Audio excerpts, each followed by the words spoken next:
रावण के बारे में तो हम सभी जानते हैं, मगर क्या आप लोगों को पता है कि भगवान शिव के परम भक्तों में से एक रावण का नाम भी आता है। वो इतना तेजस्वी था और भगवान शिव का इतना ज़्यादा परम भक्त था कि उसने भगवान शिव को खुद बोला कि आप आएं और मैं आपको शिवलिंग के रूप में अपनी लंका में ले जाऊं।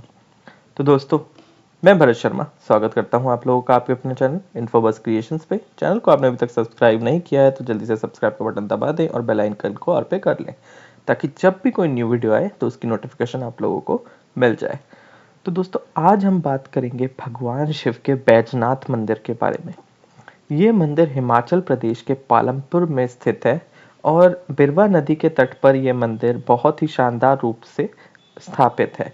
तो इस मंदिर का एक बहुत ही ज़्यादा एक अच्छी कहानी है जो आप सभी लोगों को रामायण के ज्ञान में मिली तो होगी, मगर किसी को इसकी कहानी का पूरा नहीं पता होगा। यह मंदिर के पास में पिरांजल की चोटियां हैं और नीचे धौलाधर की हरियाली है, जो इस मंदिर के आसपास की प्रकृति को बहुत ही ज़्यादा सुंदर बनाती है। ये माना जाता है कि जो यहाँ के कनिंगम शास्त्री हैं, उनके द्वारा कि इस मंदिर का जो निर्माण है वो 726 में हुआ था। इस मंदिर का जो वास्तुकला है वो बहुत ही उसी उसी कला से निर्मित मंदिर बहुत ही शानदार रूप से है। 51 फुट लंबा ये मंदिर है और 31 फुट चौड़ा ये मंदिर है। इसकी जो बाहर की जो शिल्पकारी है वो बहुत ही ज़्यादा अद्भुत है, उसे आप देख के हैरान रह जाएंगे। माना जाता है कि ये मंदिर पहले स्थापना तो शुरुआत में करवाई थी, बट जो इसको निर्माण जो हुआ था वो मयूक और आहुक नाम के दो व्यापारी भाई थे, जिन्होंने इसकी स्थापना मंदिर के निर्माण की स्थापना 9वीं शताब्दी में बनवाया था। तो इसके पीछे की जो मेन कहानी है, जो इसके बारे में मैं बात कर रहा था, वो है लंकापति रावण की। लंकापति रावण जब भगवान शिव की तपस्या कर रहा था, भगवान शिव से प्रार्थना कर रहा था अपने वरदान प्राप्ति के लिए, तब उसने भगवान शिव के ऊपर अपने जो शीश है उसको काट के भगवान शिव के ऊपर चढ़ा दिया था। तो जब बार बार भगवान शिव उसके शीश को वापस लगा देते थे, तो वो हर बार उसको काट के भगवान शिव के ऊपर चढ़ा देता था। तो ऐसे उसने 10 बार अपने सिर को काटा और भगवान शिव के ऊपर चढ़ा दिया। तो इस चीज से भगवान शिव बहुत ही ज्यादा खुश हुए थे और उन्होंने लंकापति रावण को वरदान दे दिया था। बट उस वरदान के साथ साथ रावण ने एक और वरदान उनसे ये मांगा कि आप मेरे साथ चलें शिवलिंग के रूप में, और मेरे साथ मेरे स्थान जो लंका है उस पे वहां पर जाके विराजित हों। बट भगवान शिव ने ये उनको मान तो लिया था, बट उसके साथ में उन्होंने एक वचन रखा। उन्होंने कहा कि मैं तुम्हारे साथ में शिवलिंग के रूप में चल तो लूंगा, मगर मेरी एक शर्त ये है कि अगर तुमने कहीं भी शिवलिंग की स्थापना कर दी या इसको धरती पे रख दिया, तो मैं वहीं स्थापित हो जाऊंगा और मैं उससे आगे नहीं जाऊंगा। तो अगर तुमने गलती से भी शिवलिंग को धरती पर टिकाया तो मैं वहीं पर ही विराजमान हो जाऊंगा। तो जब लंकापति रावण रास्ते से जा रहा था, तो उसको किसी वजह से जैसे ही दीर्घ शंका लगी, तो उसके बाद में उसने क्या किया, एक ग्वाला देखा और ग्वाले को सारी कहानी बता के ये बोला कि इसको ना रखा जाए। अब भगवान शिव की माया ऐसी थी कि उन्होंने इतना ज्यादा वजन हो गया था उस शिवलिंग का कि उसने उस ग्वाले ने उसको जमीन पे रख दिया। अब जैसे ही धरती के उसके स्पर्श हुआ और भगवान शिव का वो शिवलिंग वहीं स्थापित हो गया।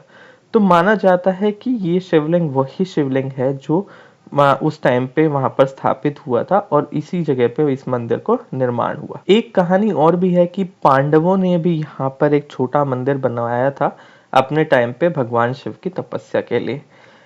एक जो हमारे इंडियन राइटर हैं पंडित चुन्नीलाल शर्मा जी, तो उन्होंने भी इसके बारे में अपनी जो कहानी है वो लिखी हुई है। ये पहले के टाइम पे इसके आसपास में एक बहुत ही बड़ा नगर भी स्थापित था और एक विशाल मंदिर बनाया गया था ये। तो इससे माना जाता है कि इसके आसपास से एक रास्ता भी जाता है जो सीधा हस्तिनापुर मार्ग भी था, और उसी के कोने पे एक सेना की छावनी भी बनाई गई थी। ये पुराने टाइम की बात है। तो उसी टाइम पे जब शिवलिंग यहाँ पर जो स्थापित हुआ, तो मंडी के एक राजा थे जिन्होंने कोशिश की थी इस शिवलिंग को अपने साथ ले जाने की। तो जब उन्होंने खुदाई करनी शुरू करी तो इस शिवलिंग का छोर ही नहीं मिला। तो इसलिए माना जाता है कि ये शिवलिंग इतना ज्यादा गहरा है कि इसका छोर ही नहीं मिला कि कितनी ज्यादा गहराई पे ये शिवलिंग है। और फिर मंडी के राजा ने जब इसकी खुदाई करवाई थी तो जितने भी मजदूर वहां पर थे उनके ऊपर आक्रमण हो गया था मधुमक्खियों द्वारा, और सबके सब मतलब आघात हो गए थे, वहां पर घायल हो गए थे उन मधुमक्खियों से। तभी से उन्होंने क्या किया कि भगवान शिव से प्रार्थना की और उसके बाद में उन्होंने उनकी अपनी गलती की क्षमा मांगी, और तभी से इस शिवलिंग के ऊपर उन्होंने मक्खन से इस शिवलिंग को लगाया, इस शिवलिंग के ऊपर लेप लगाया।